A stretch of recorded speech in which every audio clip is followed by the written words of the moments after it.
Saturday due to a shoulder injury. They were in Chicago to take on Zach LaVine and the Bulls.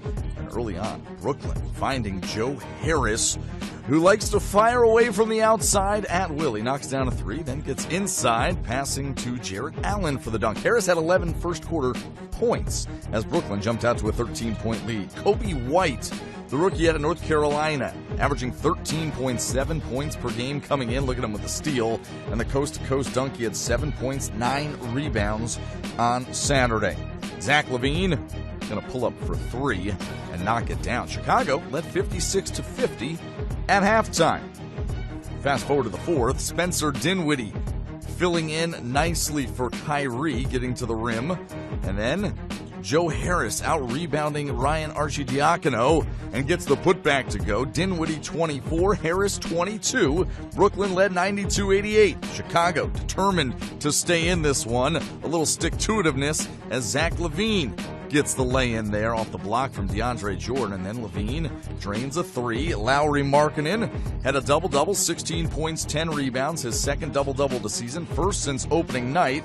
And LaVine, who had 36 in the ballgame, one off a season high, can't find the bottom of the net on that one. And Brooklyn would go on to hold for a $6. Bucks have won 6 of their last 7 to get to an 8-3 record as Giannis and company in Indiana taking on the Pacers. Miles Turner back after missing the last 8 games with a sprained ankle. This game was being billed as a Malcolm Brogdon reunion with his old team, but he didn't even play. He had back problems on Friday, didn't suit up Saturday.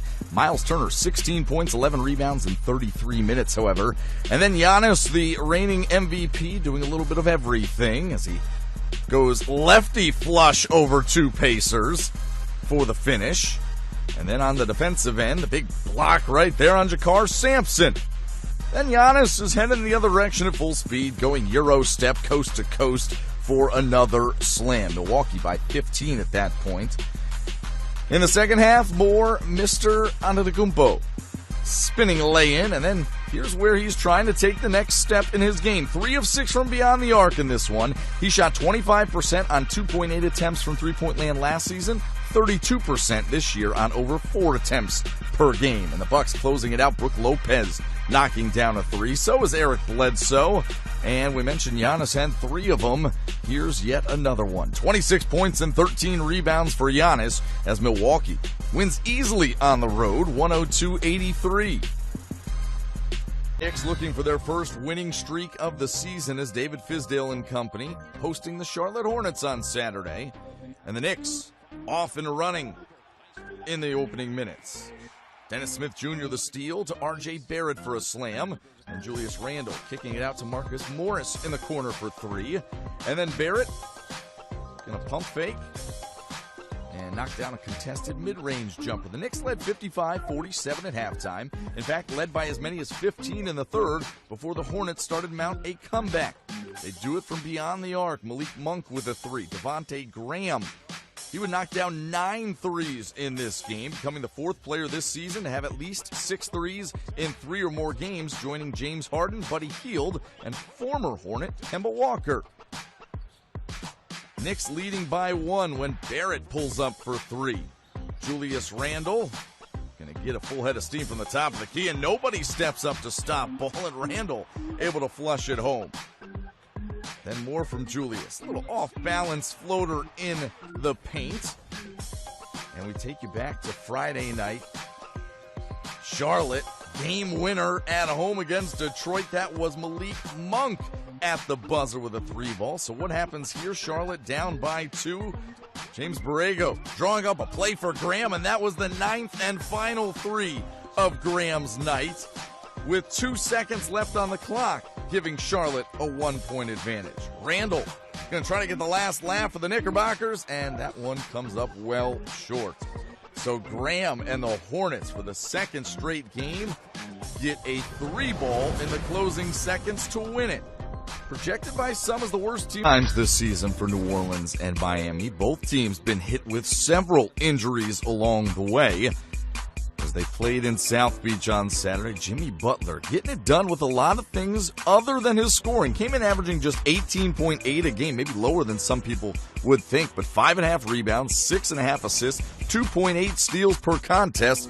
and he went for 16 points, 8 rebounds, and 13 dimes in this one. How about Kendrick Nunn throwing it down on Nicola Melli? And then Tyler Hero with the steal. He gets a slam as well. Miami on top, 75-65. Nickeil Alexander-Walker out of Virginia Tech. The rookie had 27 points to lead all scorers, including 6 triples. Etuan Moore the steal and a tough finish in transition around 2 Miami defenders looking to go between the legs, and then the little scoop to the hoop. 18 for Etuan Moore in this one, but Miami closes things out. Jimmy Butler going to work in the post. Nice little fadeaway right there. And then Kendrick Nunn led Miami in scoring on Saturday with 22. The Heat 5-0 at home this season, 9-3 overall, as the injured Pelicans can only watch from the bench. As during a 6-game winning streak into Minnesota on Saturday, James Harden averaging 38.7 a game so far this season, and let's just say that average wasn't going down after Saturday. Knocking down a 3, he can do that with regularity. Gets to the rack with the best of them as well. And Harden had 18 points in the first quarter, had 30 by halftime. As he gets into the paint, stepping back right there, Rockets had just a 2-point lead at halftime, though, 64-62. In the third quarter, Karl Anthony Towns leading the way for the T-Wolves, who were once again without Andrew Wiggins, out for personal reasons. Towns, 27 points and 15 rebounds. Here he is off the feed from Jeff Teague. But too much Harden in the end. Tell me if you've heard that one before. He was 8 of 22 from beyond the arc. He took 41 shots, career high, second most in franchise history. Also was 9 of 11 from the line as he gets that and one. He had 49 points, third straight game with at least 40, seventh 40-point game of the season, 84th of his career, which makes him 5th all-time on that list. The Rockets, oh yeah, they won their 7th in a row, 120. Final game of a 5-game road trip. They're 3-1 so far on the trip. They were in Dallas to take on Luka Doncic and the Mavericks. Doncic, comfortable early on, the pump fake and then cross-court pass to Seth Curry for 3. And then Luka keep this one himself. Look at the tough floater that he manages to get to drop. 26 points, 15 rebounds, 7 assists. Luka 3 assists shy of the 6th triple-double of his season. Meanwhile, for Toronto, Pascal Siakam flashing some defense, the steal, and then he finds Norman Powell for 3 of his team-high 26. Then the big block from Siakam, and as he trails on the play, they reward the big fella. On the other end, 15 points for Siakam, also dished out 7 assists. Toronto led 60-53 at halftime. Kristaps Porzingis on display in the third for Dallas. Turnaround jumper is good, and then the unicorn. A big dunk right there. So he had 20 points and a season-high 15 rebounds. Dallas up 71-66 at that point. Toronto turns it over, and it's the former Raptor DeLon Wright laying it in on the other end as 2 Raptors were in hot pursuit. And Fred VanVleet takes it across the timeline and then pulls up for 3. It's a 102-98 game. Timeout.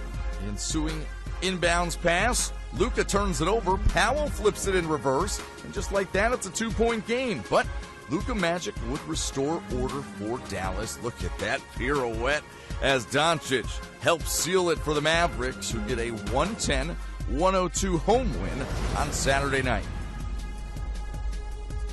A couple of the more disappointing teams to this point in the early NBA season. LaMarcus Aldridge and the San Antonio Spurs, losers of 4 in a row. Damian Lillard and the Portland Trailblazers have lost 6 of 7.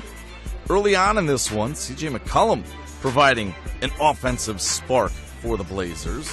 Step back 3. And then off the feed from Mario Hezonja, McCollum hits another one. And then driving to the bucket for the one-handed floater, McCollum had 32 points, also 6 rebounds and 7 assists. Portland up big at that point, 48-27. It was 66-58 at halftime. And then in the third, Derek White called for a questionable foul, and Greg Popovich going to earn a free trip to the locker room. As Coach Tim Duncan trying to rally the team at home. Spurs down by 9 when DeMar DeRozan hits the tough lay-in plus the foul. He complete the three-point play. And then DeRozan missing in transition, but LaMarcus Aldridge there to clean up the mess. Aldridge had 30 points and 13 rebounds, and it's a 2-point contest. Spurs going to push a lead to double digits. Rudy Gay with the steal in the lay-in, part of an 18-3 Spurs run, but the Blazers answer back. Hassan Whiteside had a good game in this one off the feed from McCollum, plus the foul. And then McCollum misses, corrals his own miss, goes back up strong, tying it at 111. Same score, Rodney Hood from the corner. Look at that tough shot. DeRozan with the foul, it's an and one. It caps off a 10-0 Portland run. They lead 114-111. It's 114-113 when DeRozan drives but gets blocked by Whiteside, who had 21 points. One at home this season, Paul George, 33 points in just 24 minutes on Thursday in his season debut for L.A. Here's game number 2 for him as Clippers were hosting the Atlanta Hawks. No Kawhi Leonard again. L.A. 0-3 without him, but Paul George was just firing away from deep and then moving in a couple steps. A step-back jumper, though, is good. And Terrence Mann swings it to PG-13 for another 3. And then Ivica Zubac hands it off to PG-13 for a 3-ball. 74-62 Clippers at halftime. More from Paul George because why not? Look at that. Somehow he gets that to fall plus the foul. Here's another and one. And then Paul George saying, you know what? Take it, JaMychal Green. He says, you know what? I'm going to give it right back to you, PG. And he knocks it down. 6 of 11 from beyond the arc. Paul George says, I don't know what's going on. Things are just falling for me. And then he gets the block on Trae Young and says, I've done enough scoring today. I'll give it to Montrezl Harrell off the glass. 37 points for Paul George in just 20 minutes. Steve Ballmer befuddled. George, the first Clipper in franchise history to score 30-plus in his first 2 games. He's now scored 70 points.